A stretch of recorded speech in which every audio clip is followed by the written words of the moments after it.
പ്രാധാന്യത്തെക്കുറിച്ച് ഞാൻ പറയാതെ തന്നെ അറിയാമല്ലോ മിസ്റ്റർ അപ്പൻ. എത്രയും പെട്ടെന്ന് പ്രതികളെ കണ്ടുപിടിക്കണം. അതാണ് CMന്റെ ഓർഡർ.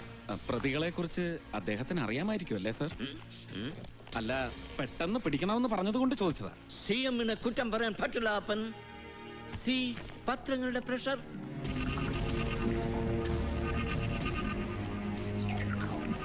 പോണോട്രോപിക് ദൃശ്യങ്ങൾ, കീഴാള പരിപ്രേക്ഷ്യം, അപമാനവീകരണം, ബെസ്റ്റ്. ഇന്ത്യൻ ദേശീയതയെയും സാംസ്കാരിക ചിഹ്നങ്ങളെയും മതവെറി നിറഞ്ഞ കണ്ണിലൂടെ നോക്കി എന്നും അപഹസിക്കാറുള്ള ഈ പെട്രോ ഡോളർ പത്രത്തിൽ വരുന്ന വാർത്തകൾ ആരെങ്കിലും മുഖവിലയ്ക്ക് എടുക്കാറുണ്ടോ സാർ? കിണ്ടിക്കും മൊന്തയ്ക്കും നിലവിളക്കിനും സംഗീതത്തിനും രവിവർമ്മ ചിത്രങ്ങൾക്കും എന്തിന് മലയാളി ഉണ്ണാൻ ഉപയോഗിക്കുന്ന വാടയിലേക്ക് വരെ ജാതിയും മതവും ഉണ്ടെന്ന് പ്രചരിപ്പിക്കുന്ന ഈ D ക്ലാസ് പത്രത്തിൽ വരുന്ന വാർത്തകൾ ഒരു കേസിന്റെ അന്വേഷണത്തെയും പ്രഷറൈസ് ചെയ്യാൻ കാരണമാവരുത്. മുഖ്യമന്ത്രിക്കും നമ്മൾ ഉദ്യോഗസ്ഥർക്കും ഇതിന്റെ സ്ഥാനം എവിടെ? പിന്നെ ഞാൻ ഈ കേസ് ഏറ്റെടുക്കുന്നത് സത്യം പറയാലോ സാർ, ഒട്ടും താല്പര്യത്തോടെയല്ല. സിവിൽ സപ്ലൈസ് കോർപ്പറേഷൻ ചീഞ്ഞു നാറുന്ന ഒരു തൊഴുത്താണെങ്കിലും ഇഷ്ടപ്പെടാൻ തുടങ്ങിയിരുന്നു ഞാൻ അവിടെ. ഇഷ്ടപ്പെടുക മാത്രമല്ല, ക്ലീൻ ആക്കി. എല്ലാവർക്കും അത് അറിയാം അപ്പൻ. Anyway, best of luck. Congrats. Thank you sir. പിന്നെ അറിയാമല്ലോ CMന്റെ സ്വഭാവം. എന്തുണ്ടെങ്കിലും നേരിട്ട് വിളിക്കും, ശാസിക്കും. പക്ഷെ ആള് നല്ലതാ. എല്ലാം നന്നായി കാണണമെന്ന് ആഗ്രഹിക്കുന്ന ശുദ്ധൻ. അറിയാം സാർ, ബട്ട് ഫേറ്റ് നന്നാവില്ല സാർ, ഒന്നും ഒരിക്കലും.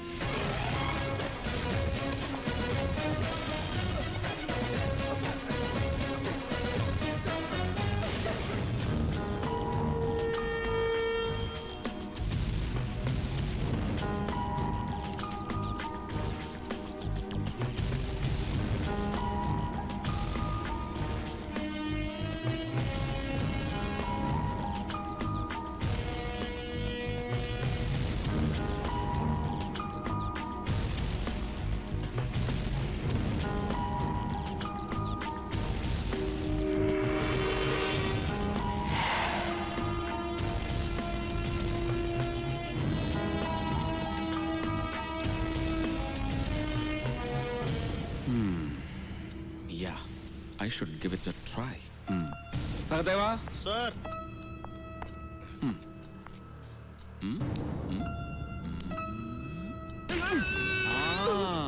Yes.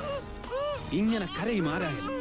പക്ഷെ സംഭവ സ്ഥലത്തുണ്ടായിരുന്ന ഭാസ്കരൻ മരിച്ച കൃഷ്ണൻ നമ്പ്യാരിൽ നിന്ന് ഇങ്ങനെ ഒരു കരച്ചിൽ കേട്ടതായി രേഖപ്പെടുത്തിയിട്ടില്ല ഇതില്. Total confusion, complication. പക്ഷെ രസമുണ്ട്.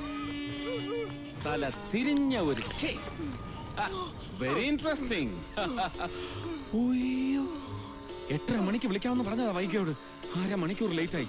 Sorry Vaiga, I am so sorry, very sorry.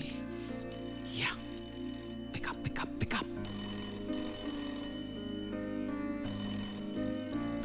See, ഞാൻ പറഞ്ഞില്ലേ എടുക്കുന്നില്ല, പിണങ്ങി. ഹലോ. സോറി വൈഗ. സോറി ഒന്നും പറയണ്ട. Really sorry. തല പുകഞ്ഞിരിക്കുകയായിരുന്നു ഞാൻ ആ കേസിൽ. തോന്നി. വൈകിട്ടത്തെ TV ന്യൂസിൽ ഉണ്ടായിരുന്ന വാർത്ത. എന്തിനാ പേട്ട ഇതുപോലുള്ള കേസുകൾ എടുത്ത് തലേ വെക്കുന്നത്? തലേ വെക്കുന്നതല്ലോ വൈക, കെട്ടിവെച്ച് തരുന്നല്ലേ. ഗവൺമെന്റ് അങ്ങനെ ഒരു തീരുമാനമെടുത്താൽ പറ്റില്ലെന്ന് പറയാൻ കഴിയോ എനിക്ക്? You know, I M A responsible officer. സൂക്ഷിക്കണം അപ്പേട്ടൻ. മരിച്ചയാളെ ചില്ലറക്കാരനല്ല. അപ്പൊ കൊന്നവരും അതുപോലുള്ളവരാവും. യെസ്, പക്ഷെ ഞാൻ കണ്ടുപിടിക്കും അവൻ എത്ര വലിയവനായാലും. പിന്നെ എന്തായി നമ്മുടെ പശു പ്രസവം, കൃഷ്ണൻ അമ്പലത്തിലെ ശയന പ്രദർശനം? വേണ്ടി വരുവോ? അപ്പൊ പ്രസവിച്ചോ? ഉച്ച കഴിഞ്ഞപ്പോ അപ്പൊ തന്നെ വിളിച്ചു പറയണമെന്ന് വിചാരിച്ചതാ. പിന്നെ അതങ്ങ് വിട്ടു. ആരാ അവിടെ പാത്രം തള്ളിയിട്ടത് വൈക? അയ്യോ അപ്പേട്ട, അടുക്കളയിൽ പൂച്ച കയറിയിട്ടുണ്ടെന്നാ തോന്നണേ. ഒന്ന് ഹോൾഡ് ചെയ്യോ? പിന്നെന്താ, ഹോൾഡ് ചെയ്യാലോ. വെറുതെ ഫോൺ ബില്ല് കൂട്ടുന്നത് എന്തിനാന്നാ എനിക്ക് മനസ്സിലാവാത്തത്. അതെ, ഞാൻ സംസാരിച്ചത് എന്റെ ഭാര്യയോടാണ് സഹദേവ, കാമുകിയോടല്ല. മനസ്സിലായോ? മനസ്സിലായി. എന്നാ പിന്നെ കൂട്ടിക്കൊണ്ടൊന്ന് ഇവിടെ നിർത്തിക്കൂടെ? അപ്പൊ പിന്നെ തറവാട്ടിലെ ഭഗവതിമാർക്ക് ആര് വിളക്ക് വെക്കും? പശുക്കളെ ആര് നോക്കും? തറവാട് ആര് അടിച്ചു വാരിയിടും എന്നൊക്കെ അവൾ എന്നോട് ചോദിച്ചാൽ ഞാൻ എന്ത് പറയും സഹദേവ? ഒന്നും പറയാൻ പറ്റില്ല. അതാ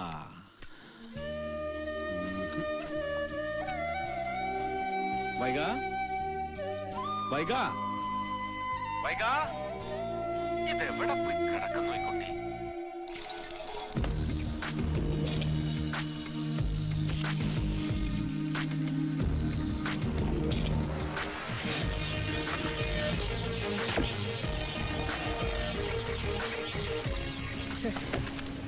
കുറച്ച് ദിവസമായിട്ട് കോൺസെൻട്രേഷൻ തീരെ അങ്ങോട്ട് ശരിയാവുന്നില്ല. സർ, എന്താടോ? അപ്പൻ സാറ്. ആ വരാൻ പറ. സർ, വിളിപ്പിച്ചിട്ട് വരുന്നതാ. എനിക്ക് അയാളോട് 2 വർത്താനം പറയണം. ഇങ്ങ് വരട്ടെ. Good morning sir. ആ മോർണിംഗ്. അപ്പൻ അല്ലേ? സോറി സർ, ഡോക്ടർ അപ്പൻ Menon IPS. That's my name. ഈ IPS എന്ന് പറഞ്ഞാൽ ഇന്ത്യൻ പെർഫോമിംഗ് സർവീസ് എന്നാണ്. പെർഫോമും ചെയ്യണം വേണ്ടേ? ഓ വേണം. സഞ്ചരിക്കാൻ സർക്കാർ വണ്ടി അലോട്ട് ചെയ്യുമ്പോ പിന്നെന്തിനാ ഈ സ്വന്തം പജീറോ? എന്താ ഷോയാ? ഷോ അല്ല, ക്യാഷ് ഉള്ള വീട്ടിലാണേ. അതുകൊണ്ട് സർക്കാർ വണ്ടി സ്വീകരിച്ചിട്ടില്ലെന്ന് മാത്രമല്ല, കൈയിട്ട് വാരലും ഇല്ല. ഓഹോ, ഈ കളർഫുൾ ഡ്രസ്സിംഗ് ഒക്കെ ഒന്ന് മാറ്റണം. ഒരുമാതിരി കോളേജ് പിള്ളേരെ പോലെ. ഇതൊന്നും പോലീസുകാർക്ക് ചേരില്ല. ആളുകൾക്കൊരു പേടി തോന്നില്ല ഇങ്ങനെ കണ്ടാൽ. ജനങ്ങളെ പേടിപ്പിക്കുന്നവരാവണം പോലീസ് എന്ന് ഏത് ട്രെയിനിങ് ക്യാമ്പിലാണ് സാർ പഠിച്ചത്? സുഹൃത്തായിരിക്കണം പോലീസ് ജനങ്ങൾക്കും സമൂഹത്തിനും. വാക്കിലും നോക്കിലും പെരുമാറ്റത്തിലും മാത്രമല്ല, ഡ്രസ്സിലും വേണം ചേഞ്ച്. ഫീൽ ചെയ്യണം ജനത്തിന് നമ്മളെ അവരിലൊരാളായി. അപ്പൊ ഈ ക്രിമിനൽസിനും അങ്ങനെ തന്നെ ഫീൽ ചെയ്താലോ? ചെയ്യില്ല. അപ്സ്റ്റെയർ വേക്കന്റ് അല്ലാത്തവർ പോലീസായാൽ അങ്ങനെ ഫീൽ ചെയ്യില്ല. ഞങ്ങളുടെ നാട്ടിൽ ചിലരെ കുറിച്ച് പറയും, അപ്പ കാണുന്നവനെ അപ്പാന്ന് വിളിക്കുന്ന സ്വഭാവമുള്ളവരെന്ന്. താൻ ആ ടൈപ്പ് ഒന്നും അല്ലല്ലോ. ഹേയ്, പിന്നെ ഞങ്ങളുടെ നാട്ടിൽ ആ യൂസേജിൽ ചെറിയൊരു മാറ്റമുണ്ട്. അഴകുള്ളവനെ അപ്പ എന്ന് വിളിക്കുന്നവൻ. അതുകൊണ്ട് മേക്കാടൻ എന്നെ ധൈര്യമായിട്ട് വിളിക്കാം അപ്പ എന്ന്. മിസ്റ്റർ മേനോനെ, നിങ്ങൾ വർക്ക് ചെയ്ത അതർ സ്റ്റേറ്റ്സ് പോലെ അല്ല കേരളം. ഇവിടെ നല്ല കായികാധ്വാനം വേണ്ടിവരും കേസിന്റെ ഡെഡ് ലോക്ക് പൊട്ടിക്കാൻ. എന്താടോ? ഹേയ്, ഒന്നുമില്ല സാർ. അതൊന്നുമല്ല, താൻ എന്നെ ഒന്ന് ആക്കിയതാ. എടോ, പേരിന്റെ മുമ്പിൽ ഡോക്ടർ എന്നൊന്നും ഇല്ലാന്നേ ഉള്ളൂ. ഞാനും നല്ല അസല് പോലീസുകാരനാ. അല്ലെന്ന് പറഞ്ഞോ സാർ ആരെങ്കിലും? ഈ കോംപ്ലക്സ് ഉണ്ടല്ലോ, ഇൻഫീരിയോറിറ്റി കോംപ്ലക്സ്, അത് മനസ്സിൽ നിന്ന് ആദ്യം കളയണം. അപ്പൊ ഫ്രസ്ട്രേഷൻ മാറും. ഫ്രസ്ട്രേഷൻ മാറിയാൽ കോൺസെൻട്രേഷൻ കിട്ടും. കോൺസെൻട്രേഷൻ കിട്ടിയാൽ ദാ ഇതൊക്കെ വെരി സിമ്പിൾ.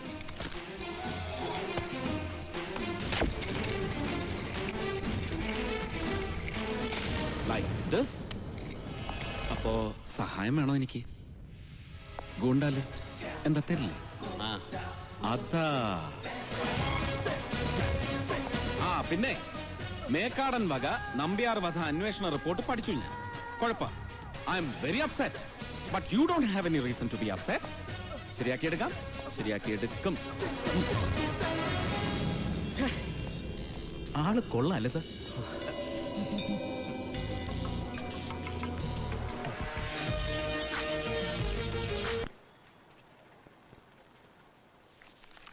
എവിടുന്ന് കിട്ടി ഈ പേര്?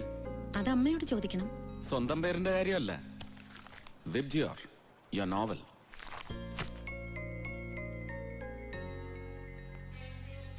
മഴവില്ല് ഇഷ്ടമായിരുന്നു കുട്ടിക്കാലം മുതലേ. ഗുഡ്.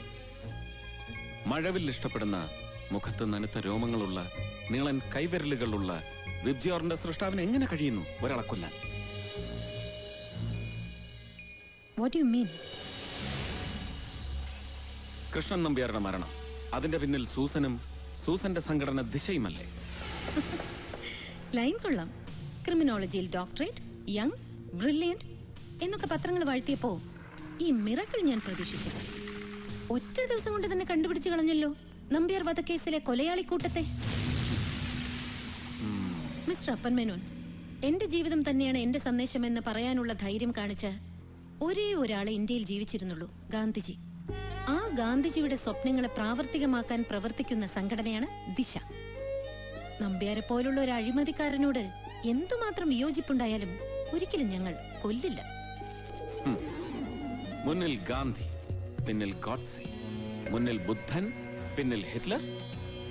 ഇന്ത്യയിലും ലോകത്തിന്റെ വിവിധ ഭാഗങ്ങളിലും പ്രവർത്തിക്കുന്ന എല്ലാ തീവ്രവാദ പ്രസ്ഥാനങ്ങളുടെയും ഗ്രൂപ്പുകളുടെയും തന്ത്രമാണ്. സമൂഹ മധ്യത്തിൽ സ്വീകാര്യത നേടാൻ ഇതിലും നല്ല വഴി വേറെ ഇല്ലെന്ന് അവർക്കറിയാം.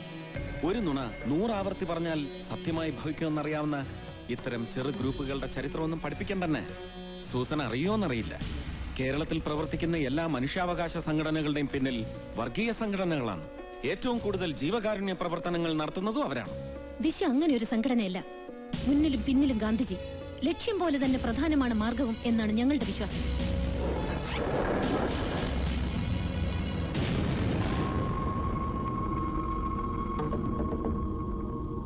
ആദ്യം ഒരു സ്വകാര്യ TV ചാനലിലും പിന്നെ ഈ പത്രങ്ങളിലും വന്ന വാർത്തകളുടെ പിന്നിൽ ദിശയല്ലേ? അതെ. ഓക്കേ, എവിടുന്ന് കിട്ടിയ ഈ വിവരങ്ങൾ? സംഘടനാ ഓഫീസിലെ ലെറ്റർ ബോക്സിൽ നിന്ന് കിട്ടിയ ഒരു CD. അതിലാണ് ഈ വിവരങ്ങൾ ഉണ്ടായിരുന്നത്. ഓ, ആരാണ് CD ലെറ്റർ ബോക്സിലിട്ടത്? അറിയില്ല. അന്വേഷിച്ചില്ലേ? എന്തിനന്വേഷിക്കണം? വിവരങ്ങൾ സത്യമാണോ അത് മാത്രം നോക്കിയാ പോരെ? ഊമക്കത്തുകൾ ഹർജികളായി കോടതികൾ പോലും സ്വീകരിക്കാറുണ്ടെന്ന് ഓർക്കണം ഡോക്ടർ അപ്പൻ Menon. Then you may go. പക്ഷെ ഒരു കാര്യം, സംഘടനാ പ്രവർത്തനത്തിലൂടെ സിദ്ധിച്ച ആർഗ്യുമെന്റ് പവർ ഉപയോഗിച്ച് എന്നെ കൺവിൻസ് ചെയ്ത് കളഞ്ഞൊന്ന് ധരിക്കരുത്. സൂസന്റെയും ദിശയുടെയും പിറകിൽ എന്നും ഉണ്ടാവും എന്റെ കണ്ണുകൾ. Always welcome. എക്സ്ക്യൂസ് മീ, നന്നായിട്ടുണ്ട്. നോട്ട് യു, യുവർ നോവൽ വിബ്ജിയ. Thank U.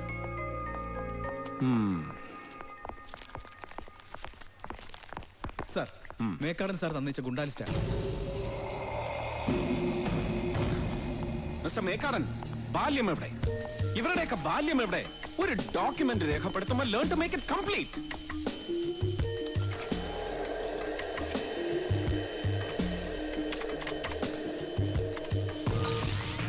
ആന്റണി, ഏജ് 24, കേസുകളുടെ എണ്ണം 6, ഡ്രഗ് അഡിക്റ്റ്. 21-ാം വയസ്സിൽ കോളേജിൽ പഠിക്കുമ്പോൾ ആദ്യത്തെ കേസിൽ പ്രതി.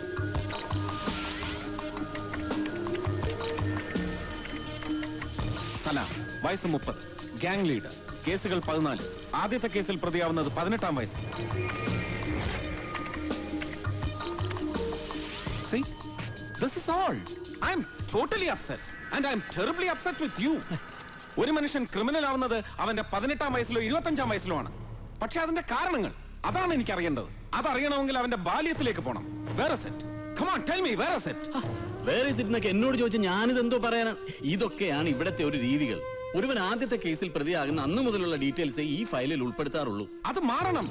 എന്നിട്ട് സഞ്ചരിക്കണം ഇവർ ഓരോരുത്തരുടെയും ബാല്യത്തിലൂടെ. ചികിത്സ തുടങ്ങേണ്ടത് അവിടുന്നാണ്. ഞാൻ ഒരാൾ വിചാരിച്ചാൽ ഇതാണ് കുഴപ്പം.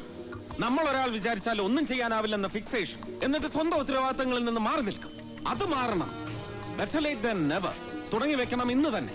ഇതിലെ ക്രിമിനൽസിന്റെ ബാല്യം ഹണ്ട് ചെയ്യണം. കുട്ടികളാണ് പ്രധാനം, കുട്ടിക്കാലമാണ് പ്രധാനം. You get me?